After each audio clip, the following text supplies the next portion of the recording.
इथं आलेले माझे मित्र Abasaheb Gawde sir, Narvi Shinde sir, Paviskar sir, आमचे या तालुक्यासाठी ज्यांची मीडिया प्रसिद्धी प्रमुख आहेत असे बलकार सर, एस बाडे आणि आमच्या भगिनी रखन येथील मॅडम आणि या ठिकाणी तुम्ही सगळे पेन्शन पीडित पेन्शनग्रस्त बंधू भगिनी मित्रो, हा जो लढा आहे हा लढा आपल्याला खूप उशिराने लक्षात आला आणि याला जबाबदारी आपण आहोत. जेव्हा आम्ही 2006-07ला वेतनपत्रक कार्यालयाकडे या गोष्टींच्या पाठपुराव्याला सुरुवात केली त्यावेळेस बऱ्याच लोकांनी आम्हाला येड्याच्या गणतीत देखील काढलं होतं. परंतु असो, झालेली चूक आपण ती दुरुस्त करूया आणि चूक दुरुस्त करण्यासाठी आपल्याला आता सगळ्यांना संघटन करणं फार गरजेचं आहे. भरपूर झालं, आपण 8-9 पासून या गोष्टींचा लढा देत आलो. सुरू असलेली खाती बंद झाली, परत ती सुरू झाली. त्या गोष्टींचे सहभागी साथीदार आपल्यामध्ये आहेत. परत आपले सुरू झाले. आपले सुरू झाल्यानंतर आपल्यामधल्याच काही बंधूंनी परत कोर्टात धाव घेतली. कोर्टात धाव घेण्याने सुद्धा आम्हीच होतो. कोर्टात त्याच्यासाठी धाव घेतली. कोर्टात गेल्यानंतर कोर्टात आला नाही, फायदाच झाला. कारण कोर्टाच्या स्टेनुसार आपलं जीपीएफचे अकाउंट सरळ सुरू राहिले. म्हणजे या ज्या बाबी आहेत या बाबी आपण केलेलं कुठलंही वाया जात नाही आणि आपण केले पाहिजे. म्हणून आपण सगळ्या गोष्टींची सुरुवात करत करत करत इथपर्यंत आलो. आपल्यापेक्षा नगर जिल्हा, नाशिक जिल्हा, जालना, बीड, सांगली, सातारा, अमरावती, भंडारा, वर्धा आणि कोल्हापूर ही मंडळी अधिक जागृत आहे. आपण त्या मानाने खूप कमी जागृत आहोत. आम्ही बऱ्याच लोकांपर्यंत फोनने सांगतो, बऱ्याच लोकांना मेसेजने पाठवतो, ग्रुपही तयार केले. आणि तुम्हाला एक आनंदाची गोष्टही सांगतो की महाराष्ट्रामध्ये जेव्हा आपली संख्या लक्षात येत नव्हती, मंत्री महोदय, शिक्षण आयुक्त, शिक्षण संचालक यांना, तर शिक्षण संचालक, शिक्षण आयुक्त आणि शिक्षण मंत्र्यांपर्यंत जी आकडेवारी आहे, एकूण आकडेवारी आपल्या राज्याची, आपली संख्या म्हणजे 1 नोव्हेंबर 2005 पूर्वी नियुक्त, विना अनुदानित, अंशतः अनुदानित आणि 2005 नंतर 100% झालेल्या शाळा, म्हणजे आज आपण या ठिकाणी जे बसलेले आहेत आपण सगळे 1 नोव्हेंबर 2005 पूर्वी नियुक्त आहोत. परंतु शासनाच्या आर्थिक गरिबीमुळे आपल्याला आपल्या पेन्शनचा जो हक्क आहे त्याची एक व्याख्या करण्यात आली आणि ती जी व्याख्या होती ती की 100% अनुदानित शाळेचा अर्थ बदलण्यात आला आणि तो अर्थ बदलल्यामुळे आपण पेन्शन मध्ये अटकलो. आणि आपण अशा पद्धतीने अटकलेलो आहोत आता की आपल्याला धड डीसीपीएस लाही जाता येणार नाही, एनपीएस लाही जाता येणार नाही आणि एनपीएस ला गेले तर एक अद्याप भेटणार नाही. म्हणजे अशी परिस्थितीमध्ये आपण अटकलेलो आहोत. म्हणजे आपली परिस्थिती अभिमन्यूसारखी झालेली आहे. म्हणून आपल्याला माझी एक नम्र विनंती आहे सगळ्यांना, आपण सगळ्यांनी आता हे जे काम आहे, हे जे कार्य आहे, हे तुमच्यासाठी, माझ्यासाठी आहे, सगळ्यांसाठी. माझ्या पेन्शनसाठी मी तुम्हाला विनंती करतो आणि तुमच्या पेन्शनसाठी मी यायला तयार आहे. म्हणजे आपण सगळ्यांनी दोघांनी एकमेकांसाठी येत आहोत आणि हा जो कोणाचा हा उपकाराचा भाग नाही किंवा कुठल्या याच्या गोष्टीचा कुठल्या श्रेयाचा भाग नाही, कुठलं श्रेय नाही की तुम्हाला पेन्शनच्या लढाईसाठी आम्ही लढाई करायची, आम्ही पेन्शनच्या लढाईसाठी तुम्हाला गोळा करायचं आणि पेन्शन मिळाल्यानंतर तुमच्यापर्यंत अजून कुठली तरी काही दबावात्मक गोष्ट करायची अशातला भाग नाही आहे. आपल्याला फक्त आपलं एकमेव ध्येय आहे की आपल्याला पेन्शन मिळाली पाहिजे आणि आपल्याला पेन्शनसाठी झगडायचं आहे, लढायचं आहे, भांडायचं आहे. आता एकट्याने लढून चालणार नाही. म्हणून आपण सगळ्यांनी मिळून जिथं जिथं बोलवलं तिथं यावं लागेल.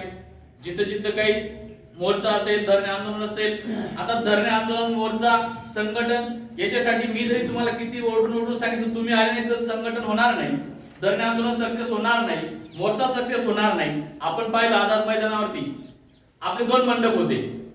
आपण ज्यावेळेस जात होतो त्यावेळेस एंट्री करत होतो त्यावेळेस पाहिलं की इकडे जाऊ का इकडे जाऊ. कारण का आपण जेव्हा जोरात आरडा मारायला सुरुवात करतो त्यावेळेस 2005 नंतरची बंधुरी आरडायला सुरुवात करतात. आपली थोडीशी बोंबाबोंब सुरू झाली की ते पण बोंबाबोंब सुरू करतात. मित्र, आपली जी पेन्शन आहे, आपली पेन्शन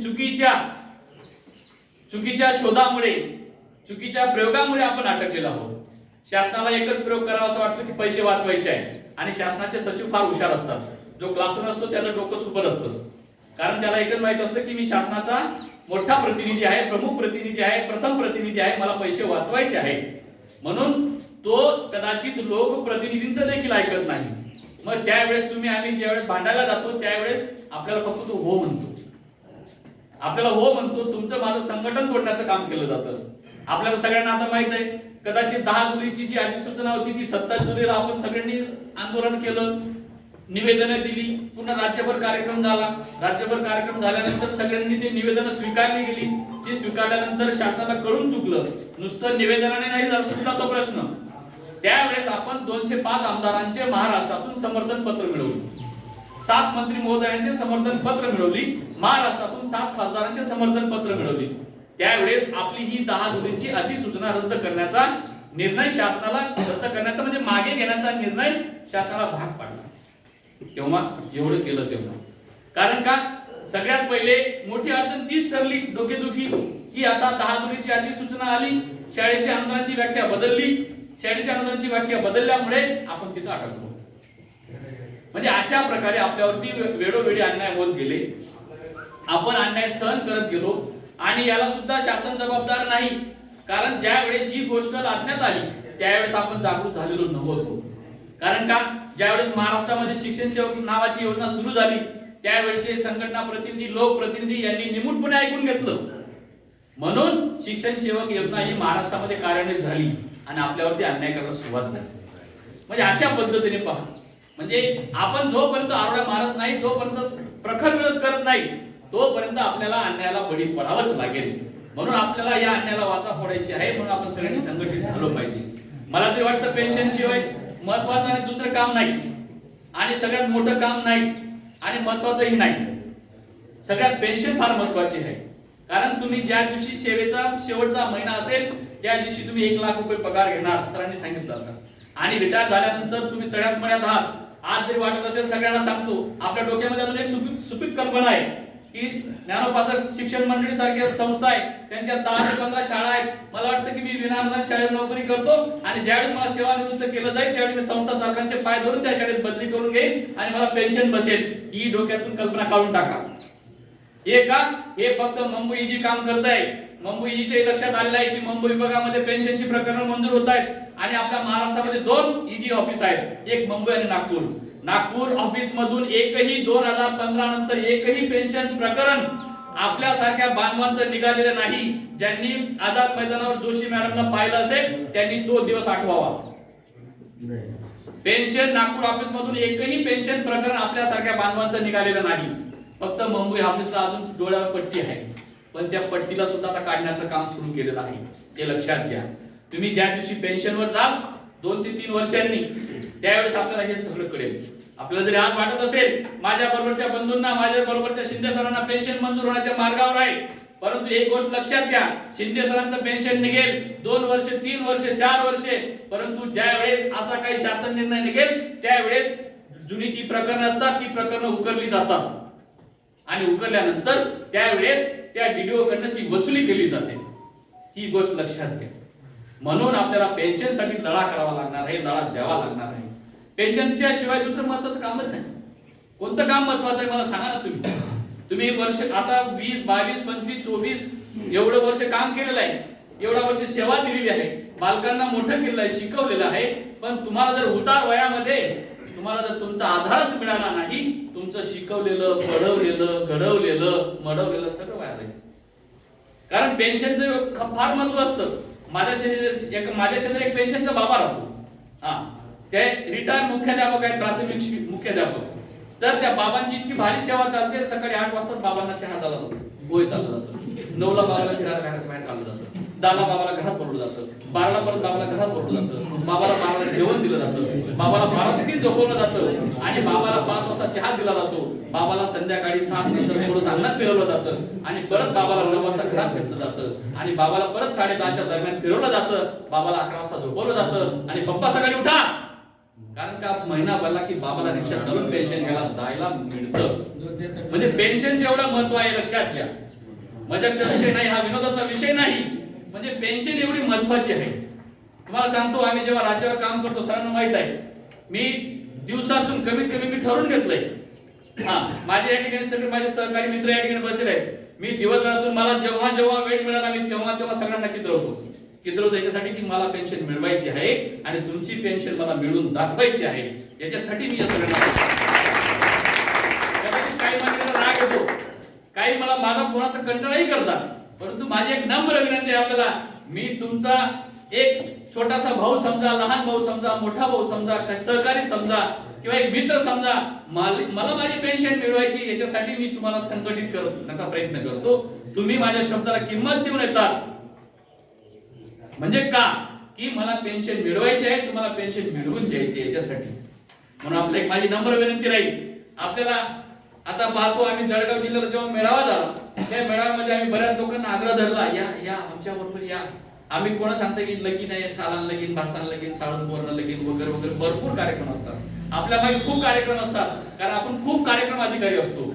परंतु पेन्शन सारखं मोठं काम कोणतंच नाही आणि पेन्शन सारखं महत्वाचं काम ही कोणतं नाही. मी आता आबा आहेत, आबा 3 वर्षांनी रिटायर होणार आहेत, ते संस्था चालक आहेत, ते रिटायर झाले, त्यांच्या जागावर 35 लाख रुपये मिळतील त्यांना. आबांनी जर 35 लाख रुपये बँकेत ठेवले तर त्यांचे व्याजवर त्यांचं भागेल. पण आपलं काय, आपलं काय हा विचार करा. 2-3 वर्षांनी आबा रिटायर होतील, लगेच अजून 6 वर्षांनी आबांच्या शाळेमध्ये 3 जागा रिटायर होणार आहे. 35 काय गुणिले 3 म्हणजे 5.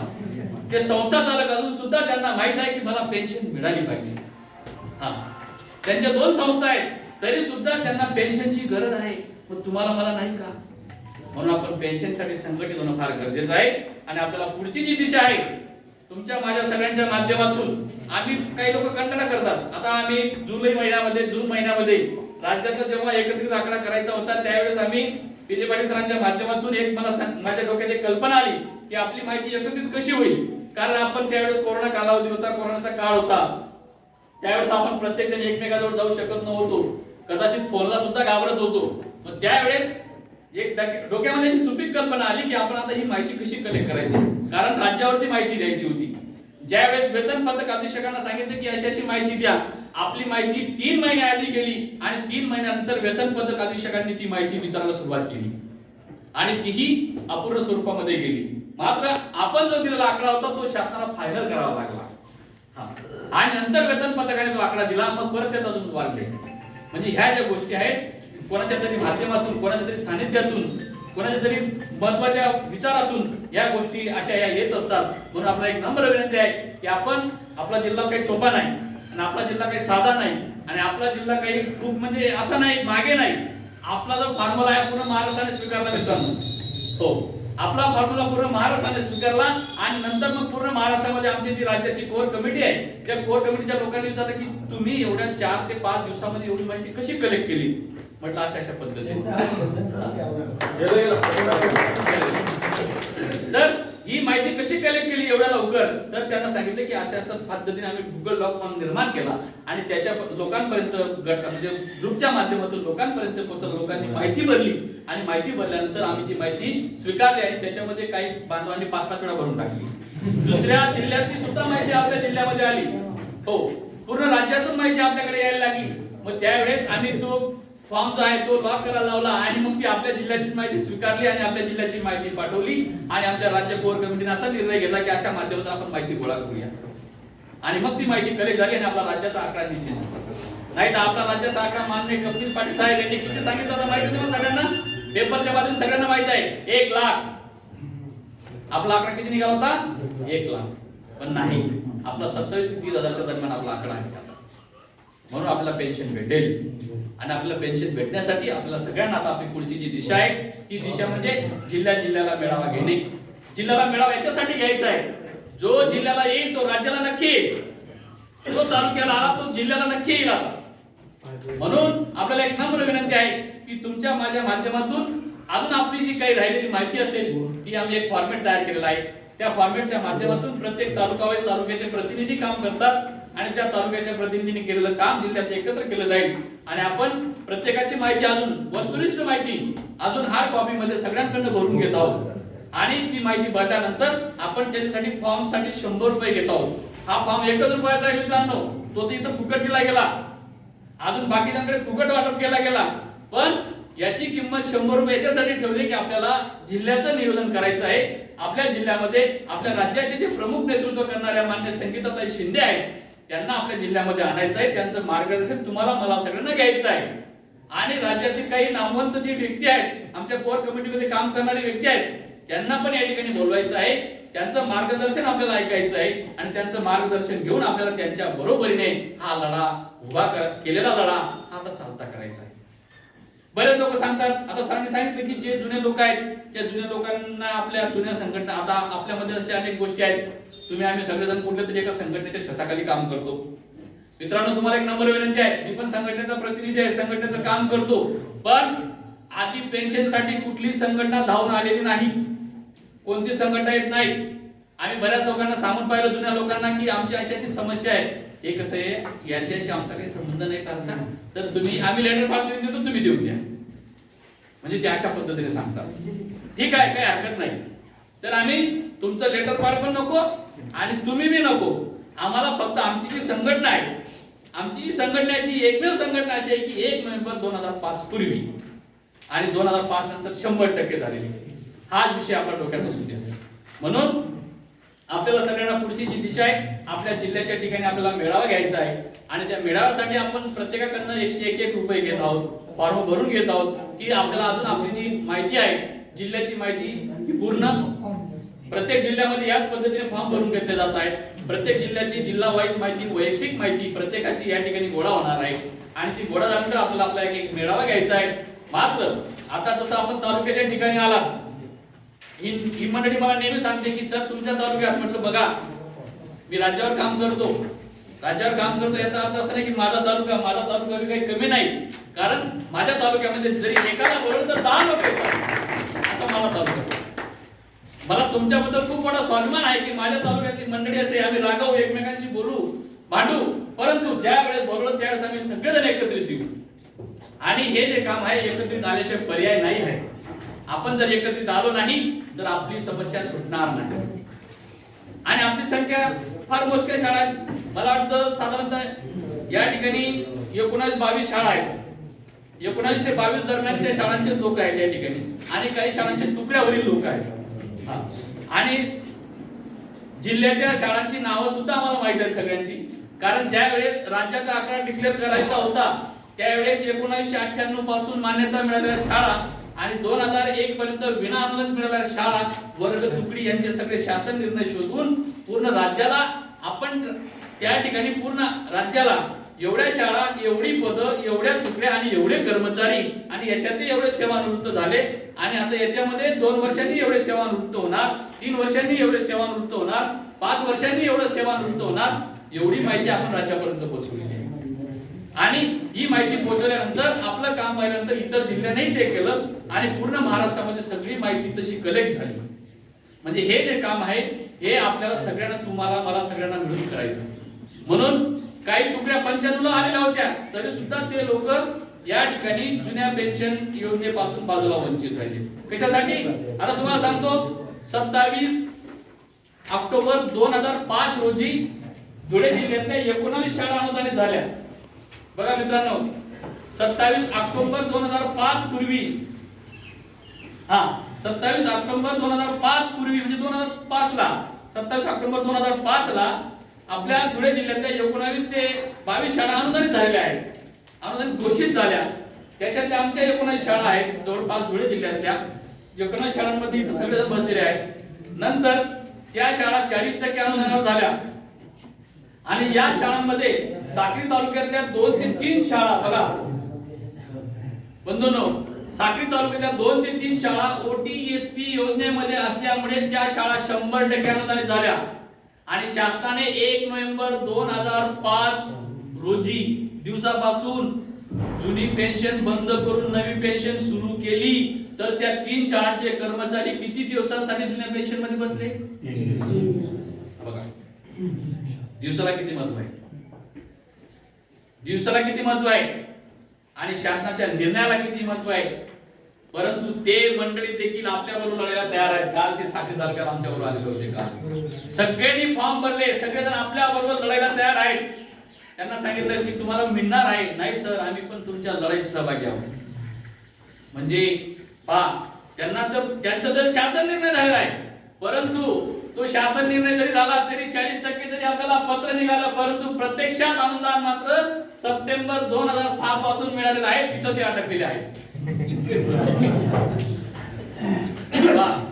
शासन निर्णय जर चांगला वाचला, चांगला अर्थ काढला तर असा अर्थ निघतो, तर ते सप्टेंबर 2006 ला त्यांना प्रत्यक्ष अनुदान प्राप्त झालं, भेटलं. म्हणजे शिजून गेलेलं होतं पण वाढलेलं नव्हतं, वाढलेलं होतं पण खायला सांगितलेलं नव्हतं. म्हणजे अशी परिस्थिती होती. म्हणून ते सुद्धा आपल्यामध्ये आहेत. ते सुद्धा कालच्या दिवशी साक्री तालुक्यात त्या तिघ शाळांनी फॉर्म भरून दिले आव्हानकडे.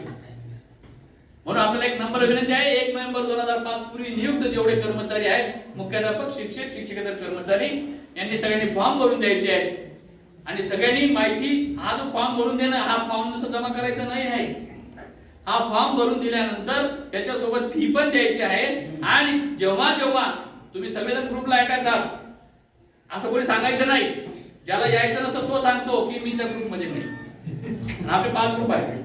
बिफोर 2005, 1 नोव्हेंबर 2005 पूर्वी धुळे, असे 5 ग्रुप आहेत आपले. आपण सगळेजण त्या ग्रुपमध्ये आहोत. डीएची बातमी जर एखाद्या ग्रुपवर आली तर ती 10 मिनिटांमध्ये सगळ्या ग्रुपमध्ये 10 वेळेस दिसायला लागते की नाही. 14 जानेवारीला, मला वाटतं 14-15 जानेवारीला एक जो डीएचा जीआर आला, तर तो डीएचा फरकचा 6 महिन्याचा फरकचा 10 मिनिटांमध्ये सगळ्या ग्रुपवर 10 वेळा दिसायला लागला. म्हणजे पहा. आणि त्यावेळेस सगळेजण इतके कामामध्ये मग्न होते तरी सुद्धा डीए मिळणार, मग पेन्शन मिळणार याच्यासाठी का नाही. म्हणून पेन्शन मिळण्यासाठी आपण सगळं काम बाजूला सारा. जिथं जिथं मेळावे असतील, जिथं जिथं धरणे आंदोलन असेल, जिथं निवेदन द्यायचं असेल, तिथं तिथं सगळ्यांनी यावं. कारण 27 जुलैला धुळे जिल्ह्याने सगळ्यात भारी काम केलं. तालुका वाईज आपण वाटप करून घेतलं. शिंदखेडा तालुका, शिरपूर तालुका, साक्री, पिंपळनेर, सगळ्यांनी ज्याच्या दोंडाईचा विभाग, सगळ्यांनी ज्याच्या त्याच्या तहसीलदारांना, ज्याच्या त्याच्या लोकप्रतिनिधी आमदार महोदयांना, आम्ही त्या जिल्ह्याच्या ठिकाणी असणारे आमदार महोदय, खासदार महोदय यांना देखील निवेदने दिली. आम्ही तर ठरवलंय, मी त्यांना सांगितलंय सगळ्यांना की आपल्याला सगळ्यांना आता याच्या पुढे काही झालं पेन्शनचं कुठं का काम राहिलं. आता 24 तारखेला बीडला मेळावा आहे. 24 तारखेला बीड या ठिकाणी जिल्ह्याचा मेळावा आहे.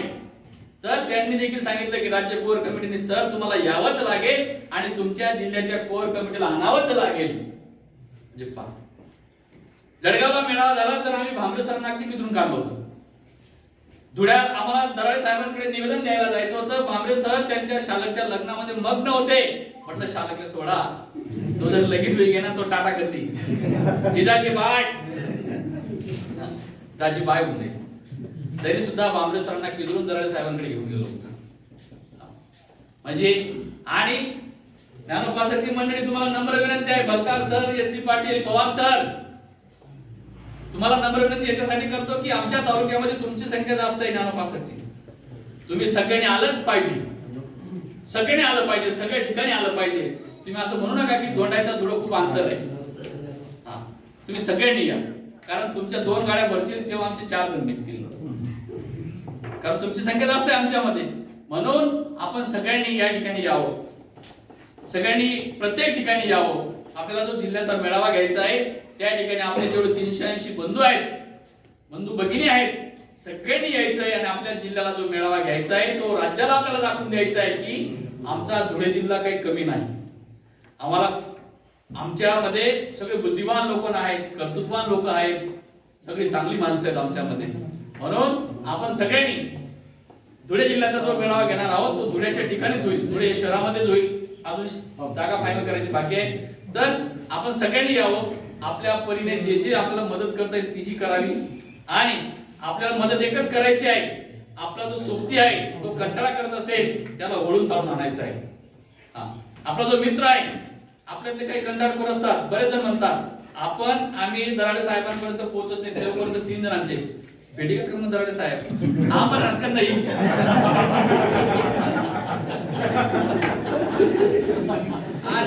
म्हटलं आम्ही अजून तिथं पोहोचलो नाही, अजून 5 किलोमीटर अंतर आहे. म्हणजे अशी परिस्थिती. म्हणजे आपण नुसतं फोनवर विचारतो आणि लगेच अजून टाकून देतो खाली.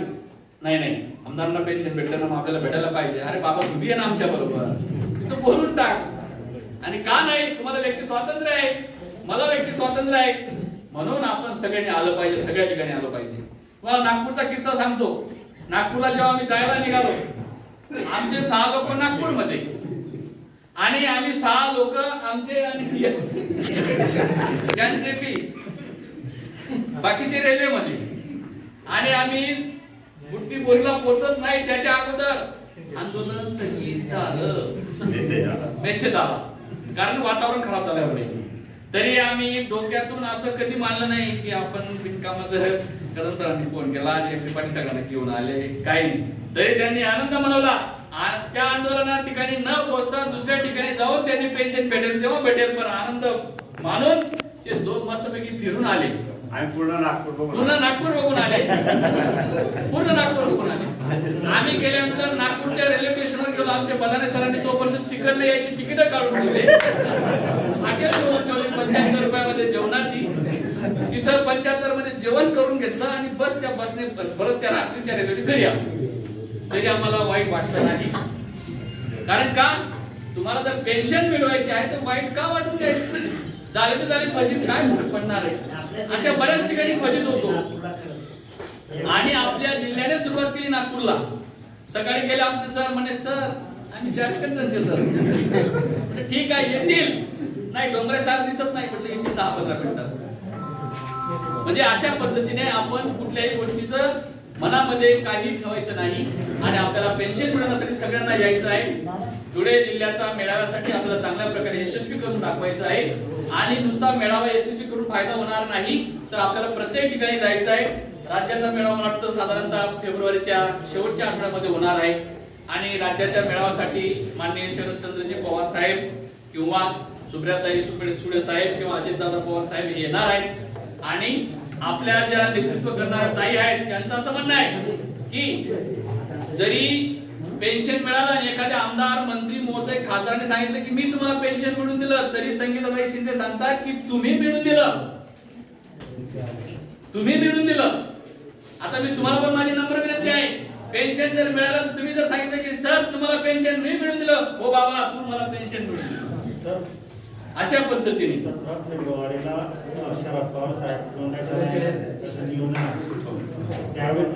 आपल्या विषयाची माहिती माननीय महाराष्ट्राचे मुख्यमंत्री उद्धवजी ठाकरे साहेब यांना सुद्धा समजली. ज्ञानेश्वर म्हात्रे सरांच्या माध्यमातून, राज्य मुख्याध्यापक संघटनेचे सचिव आहेत ते, त्यांच्या माध्यमातून ज्ञानेश्वर म्हात्रेंना देखील ही माहिती दिल्यानंतर म्हात्रे सरांनी ती उद्धव ठाकरे साहेबांपर्यंत पोहोचवली.